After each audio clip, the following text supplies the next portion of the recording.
I am D. Gopi, lecturer in Commerce, Government Degree College, Bichkunda.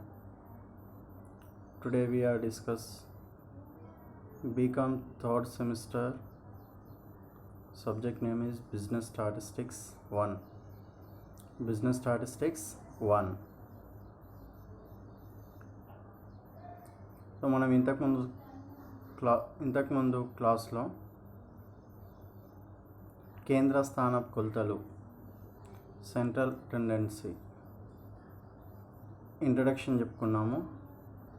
Next సగటుకు ఉండాల్సిన లక్షణాలు మరియు సూత్రాలు కూడా చెప్పుకోవడం జరిగింది.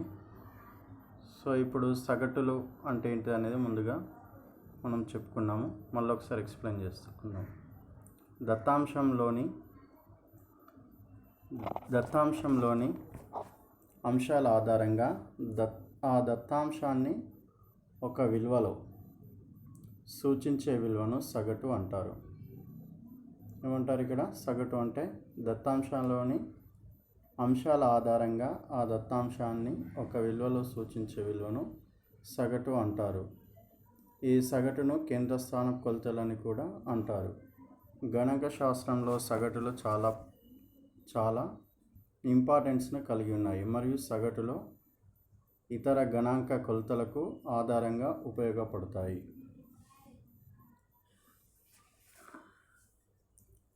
సో ఇక్కడ మనము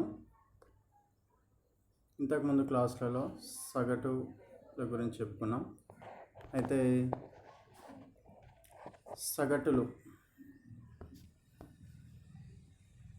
సగటులలో రకాలు గురించి చెప్పుకుంటున్నాం. ఆల్రెడీ ఇంతకుముందు కూడా చెప్పుకున్నాం. సగటులలో రకాలు మనకి ఇక్కడ అంకమధ్యమం, యావరేజెస్, దీన్ని దేనితోని సూచిస్తాం? ఎక్స్ బార్తోని సూచిస్తాం. మధ్యగతం, మీడియన్, సో దీనిని ఎంతో సూచిస్తాం, ఇండెక్స్ ఫర్ ఎం. బాహుళకము మోడ్ అంటారు. సో దీన్ని ఓతోని సూచిస్తాము. గుణమధ్యమము, జియోమెట్రిక్, సో దీన్ని జిఎంతో సూచిస్తాము. హరమధ్యమము, హార్మోనిక్ మీడియన్, సో దీన్ని హెచ్ఎంతో సూచిస్తాము. సో వీటిలో మనకు వాటిలు ఇవి ఉన్నాయి కదా, పైన 5. సో ఇందులో వాటిలో మధ్యగతము, బాహుళకము అనేవి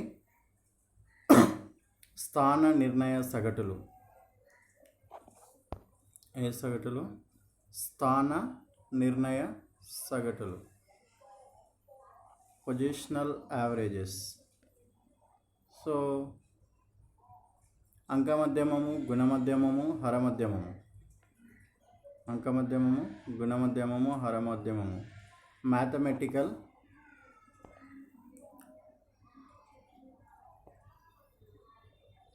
మ్యాథమెటికల్ యావరేజెస్, గణనీయ సగటులు.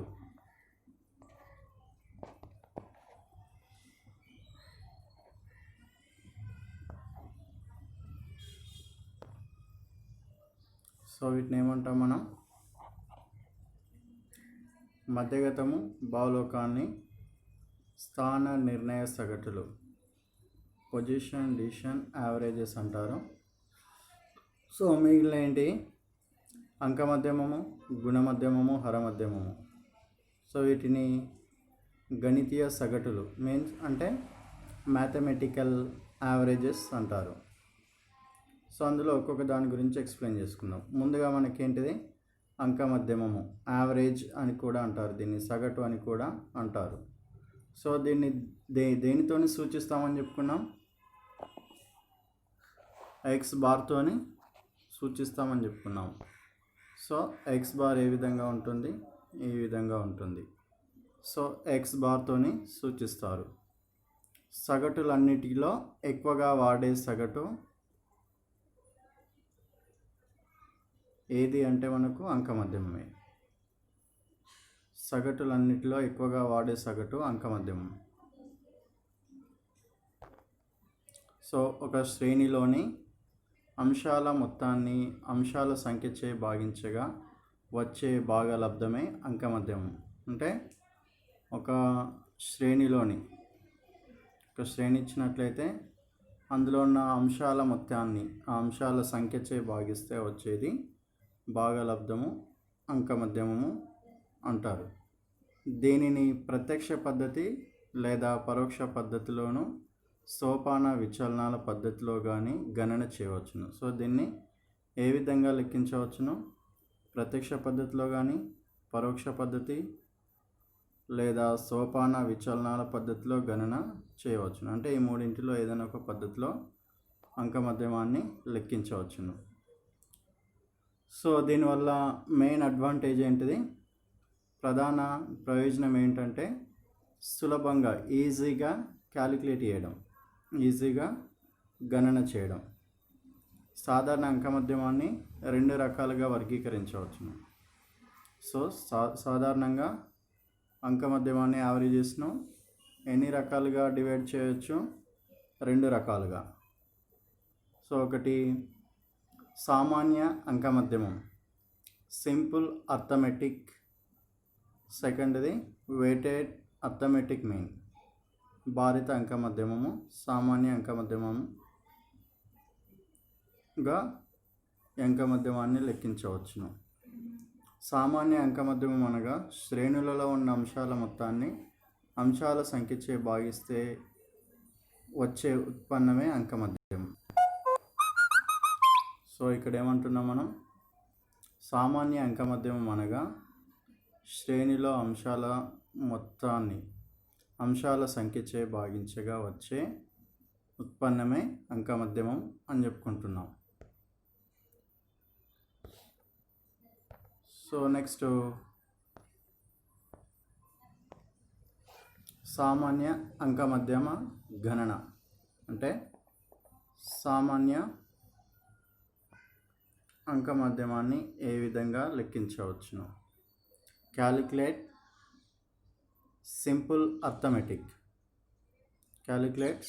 అర్థమెటిక్.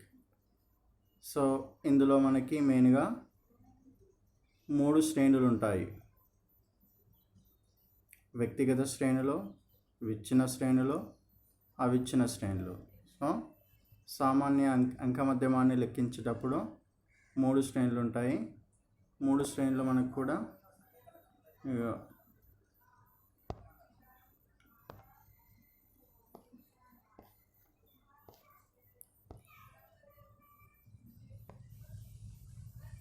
సో వ్యక్తిగత శ్రేణులు, విచ్ఛిన్న శ్రేణులు, అవిచ్ఛిన్న శ్రేణులు. So individual series, discrete series, continuous series. వ్యక్తిగత శ్రేణులు, విచ్ఛిన్న శ్రేణులు, అవిచ్ఛిన్న శ్రేణులు అని మనకి 3 రకాల శ్రేణులు ఉంటాయి. అంకమద్యమాన్ని లెక్కించడానికి వ్యక్తిగత శ్రేణులు, విచ్ఛిన్న శ్రేణులు, అవిచ్ఛిన్న శ్రేణులు ఉంటాయి. సో అందులో ఒక్కొక్క దాని గురించి మనం ఎక్స్ప్లెయిన్ చేసుకుందాం. వ్యక్తిగత శ్రేణులు, ఇండివిజువల్ సిరీస్ అనగా వ్యక్తుల శ్రేణులకు సంబంధించిన దత్తాంశానికి అంకమద్యమాన్ని ప్రత్యక్ష పద్ధతి డైరెక్ట్ మెథడ్ ద్వారా కానీ, దగ్గరి పద్ధతి షార్ట్కట్ మెథడ్ ద్వారా కానీ లెక్కించవచ్చు. వ్యక్తిగత శ్రేణులు అంటే వ్యక్తుల గురించి, వ్యక్తులకు సంబంధించిన దత్తాంశాన్ని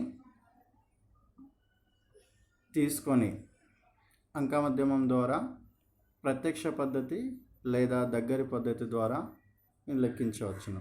direct method or shortcut method, ఈ రెండింటిలో ఏ విధంగానైనా మనం వ్యక్తిగత శ్రేణులను లెక్కించవచ్చు.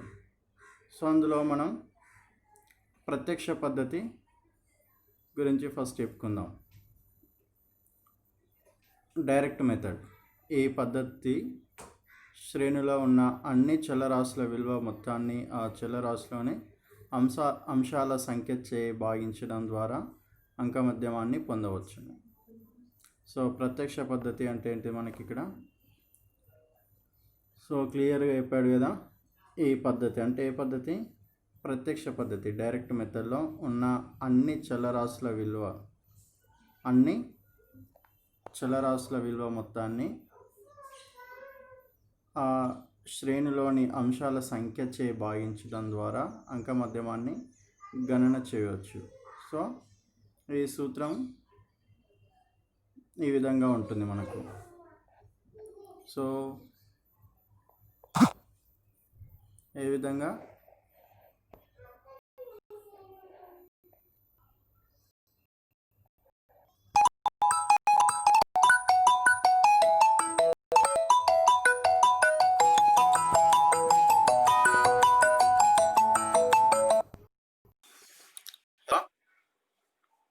హలో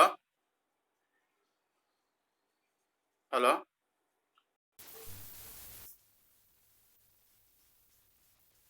సో ఇక్కడ మనకి ఈ సూత్రం లెక్కించడానికి ప్రత్యక్ష పద్ధతిలో అంకమధ్యమాన్ని లెక్కించడానికి సూత్రం ఏంటిది? X bar is equal sigma x by N. So ఇక్కడ ఈ సూత్రాన్ని ఈ విధంగా వివరించడం జరిగింది. ఎక్స్ బార్ అంటే ఏంటిది? అంకమధ్యమం. సో ఇంతకుముందు చెప్పుకున్నాం కదా, అంకమధ్యమాన్ని ఎక్స్ బార్తోని సూచిస్తామని. So X bar is equal to అంకమధ్యమము సిగ్మా ఎక్స్ చలరాశుల విలువల మొత్తం, వేరియబుల్ టోటల్ అమౌంట్స్. ఎన్ అంటే ఏంటిది? అంశాల సంఖ్య. ఎన్ అంటే ఏంటిది? అంశాల సంఖ్య. సిగ్మా ఈ సంకలనం లేదా మొత్తాన్ని తెలిపేది. సో అదేవిధంగా మనకి దగ్గరి పద్ధతి, షార్ట్కట్ మెథడ్ అంటే ఏంటిది? అంకమధ్యమాన్ని ప్రత్యక్ష పద్ధతి ద్వారా గణన చేయడం అనేది చలరాశుల బహుకొద్దిగా అంటే ఎక్కువగా ఉన్నప్పుడు, వాటి విలువలు చిన్న సంఖ్యలలో ఉన్నప్పుడు మాత్రమే సులభం.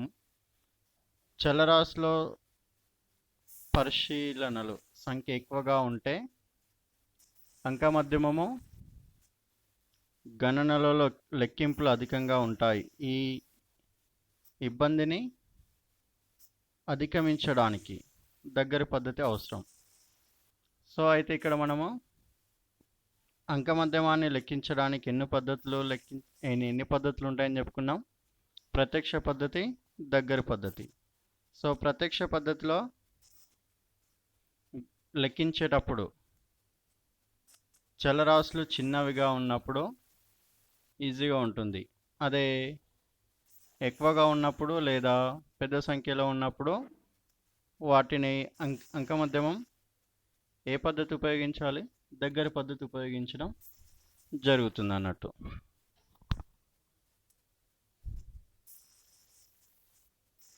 సో ఇక్కడ మనం ఒక ఎగ్జాంపుల్ క్వశ్చన్ చూసుకుంటే కనుక, ఈ దగ్గరి పద్ధతిలో సూత్రం, మళ్ళీ దగ్గరి పద్ధతిలో సూత్రం ఏంటిది? X bar is equal A plus sigma D by N. So ఇది ఎప్పుడు ఉపయోగించాలి ఈ సూత్రం? అంకమధ్యమం లెక్కించేటప్పుడు. అందులో దగ్గరి పద్ధతికి సూత్రం X bar is equal to A plus sigma D by N. So ఇక్కడ ఎక్స్ బార్ అంటే ఏంటిది? అంకమధ్యమం అని చెప్పుకున్నాం కదా. X bar is equal to అంకమధ్యమం. ఏ అంటే ఊహించిన విలువ, అంటే మనం ఇచ్చిన దత్తాంశంలో ఏదో ఒక అంశాన్ని, ఏదో ఒక చలరాశిని ఊహించుకోవాలన్నట్టు. సో దాన్ని ఏమంటాం మనం? ఊహించిన విలువ. సిగ్మా డి అంటే ఎక్స్ మైనస్ ఏ. ఎన్ అంటే అంశాల సంఖ్య. సో ఇక్కడ మనము దీన్ని ఒక ఉదాహరణ ద్వారా ఎక్స్ప్లెయిన్ చేసుకుందాం. సో ఇప్పుడు ఉదాహరణ ఏంటిది? ఈ క్రింది దత్తాంశం నుండి అంకమధ్యమాన్ని గణన చేయండి. సో ఈ క్రింది దత్తాంశం నుండి అంకమధ్యమాన్ని గణన చేయమంటున్నాడు. సో ఇక్కడ ఇచ్చింది మనకు అంకమధ్యమాన్ని లెక్కించేటప్పుడు 3 శ్రేణులు ఉంటాయని చెప్పుకున్నాం కదా. వ్యక్తిగత శ్రేణులు, విచ్ఛిన్న శ్రేణులు, అవిచ్ఛిన్న శ్రేణులు. సో మనకు ఇచ్చిన దత్తాంశం అనేది వ్యక్తిగత శ్రేణులలో ఉందా, విచ్ఛిన్న శ్రేణులలో ఉందా, అవిచ్ఛిన్న శ్రేణులలో ఉందా అనేది ఫస్ట్ మనం కనుక్కోవాలి. సో ఇక్కడ మనకు ఇచ్చిన దత్తాంశం అనేది వ్యక్తిగత శ్రేణులలో ఉంది. ఎందుకంటే అయితే ఇచ్చిన దత్తాంశం అనేది మనకు వ్యక్తిగత శ్రేణులలో ఉంది.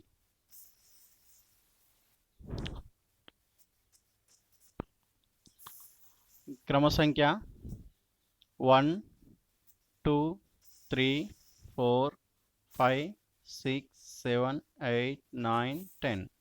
సో ఇది అనేది ఏంటిది మనకి వ్యక్తులు అన్నట్టు. మార్కులు, సో మార్కులు ఎంత 100, 50 65 37 29 92 43 81 36 52 45. సో ఇచ్చిన దత్తాంశం ఈ విధంగా ఉంది. సో దీన్ని మనం ఆన్సర్ ఏ విధంగా చేయాలో మనం ఇప్పుడు చెప్పుకుందాం.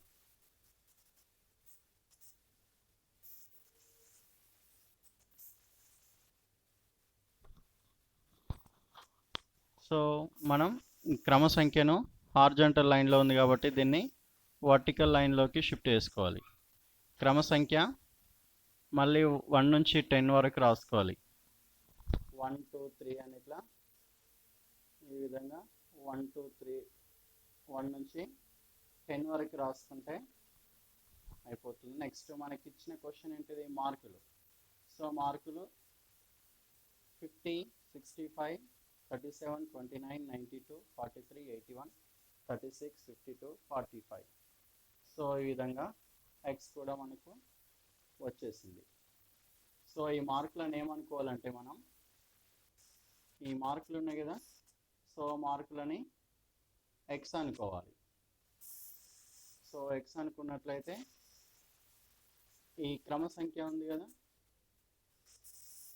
ఈ క్రమ సంఖ్య అంటే ఎన్, అంటే అంశాల సంఖ్య ఎంత మొత్తం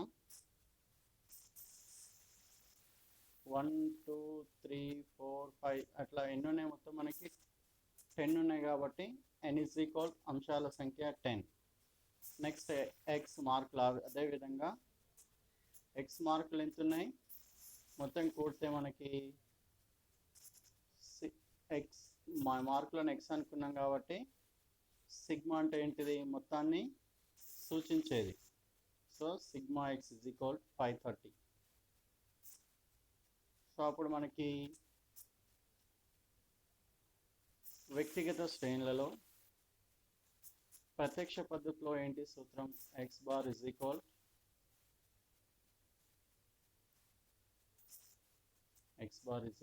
sigma x by N. So ఇక్కడ సిగ్మా ఎక్స్ అంటే 530 డివైడెడ్ బై అంశాల సంఖ్య. ఎన్ అంటే ఏంటో అనుకుని చెప్తున్నాం అంశాల సంఖ్య. సో ఈ జీరో క్యాన్సల్ అవుతే మనకి ఎక్స్ బార్ అంటే అంక మధ్యమం వ్యక్తిగత శ్రేణులలో అందులో ప్రత్యక్ష పద్ధతిలో అంక మధ్యమం 53. అదేవిధంగా మనం ఇప్పుడు దేన్ని తెలుసుకోవాలి, దగ్గరి పద్ధతి, షార్ట్కట్ మెథడ్, దగ్గరి పద్ధతి లేదా సులువు పద్ధతి. సో ఇందులో మనకి సూత్రం ఏంటిది, ఇక్కడ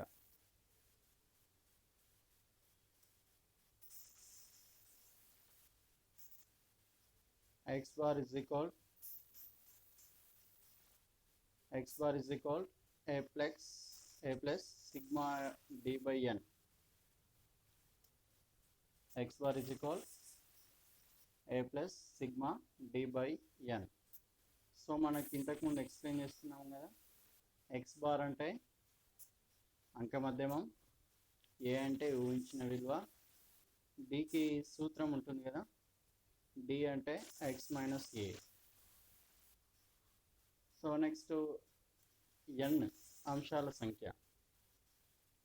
సో అదేవిధంగా ఇప్పుడు మనం ఈ సూత్రంలో ఇంప్లిమెంటేషన్ చేసుకోవాలి. సో ఇక్కడ మనకి డి లేదు, ఏ లేదు, ఎన్ ఉంది కదా. ఎన్ అంటే ఇంతకుముందు చెప్పుకున్నాం కదా అంశాల సంఖ్య.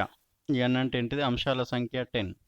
సో మనకి లేని ఏంటి ఇప్పుడు ఇక్కడ ఏ లేదు మరియు డి కూడా లేదు. సో డి కనుక్కోవాలంటే ఏంటి సూత్రం, d is equal to x minus a. So d is equal to x minus a. So మార్కులను x అనుకున్నాం కదా, xలో ఏదైనా ఒక చలరాశి విలువను a అనుకోవాలి. సో అందులో మనం దేన్ని అనుకున్నాం, 92.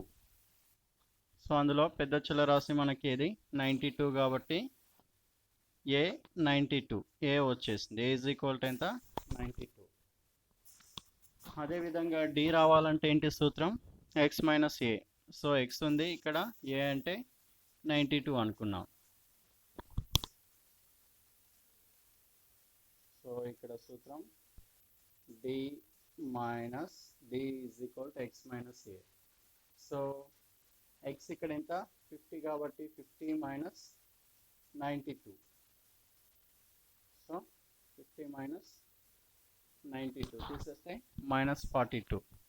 అట్లాగే x ఎంత 65 second minus a 92.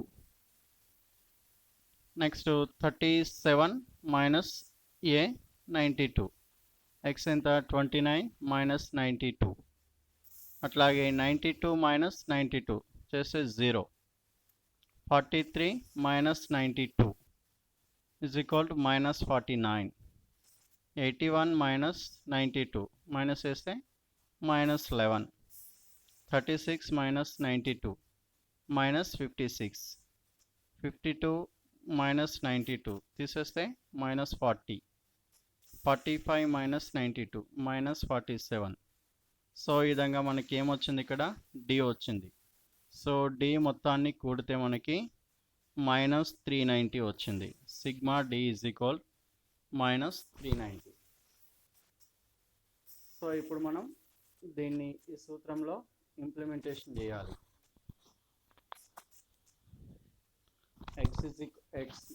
x bar is equal a plus sigma d by n. x bar ఎంత, x bar is equal to a అంటే ఊహించిన విలువ మనం ఎంత అనుకున్నాం, 92 అనుకున్నాం కాబట్టి 92 తీసుకున్నాం, ప్లస్కి ప్లస్. సిగ్మా d ఎంత వచ్చింది, -390 తీసుకున్నాం, బై n అంటే అంశాల సంఖ్య ఇక్కడ మనకి ఎంత ఉంది, 10. సో ఇప్పుడు ఏం చేయాలి, -390/10 డివైడెడ్ బై చేస్తే -39, 0 0 క్యాన్సిల్ అయితే ఇప్పుడు ఏమవుతుంది, -39 అవుతుంది. సో మళ్ళీ సూత్రం, మళ్ళీ continuation, x bar is equal 92 plus -39 తీసేస్తే అప్పుడు x bar is equal to ఎంత, 53.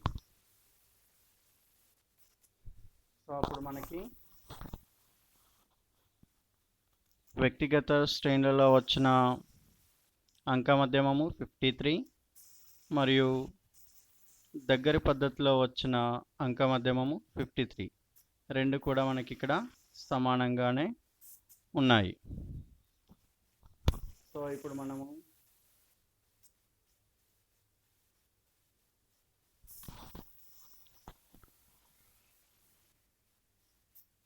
ఇక్కడ రెండుగా మనకి ఎక్స్ బార్లో వ్యక్తిగత శ్రేణులలో వచ్చినాయి 53 మరియు దగ్గరి పద్ధతిలో వచ్చింది ఎక్స్ బార్ ఇజ్ ఈక్వల్ 53. ఈ రెండు అనేవి ఈక్వల్గానే వచ్చాయి. సో 53 53. సో ఇప్పటిదాకా చెప్పుకున్నది ఏంటి, మనం వ్యక్తిగత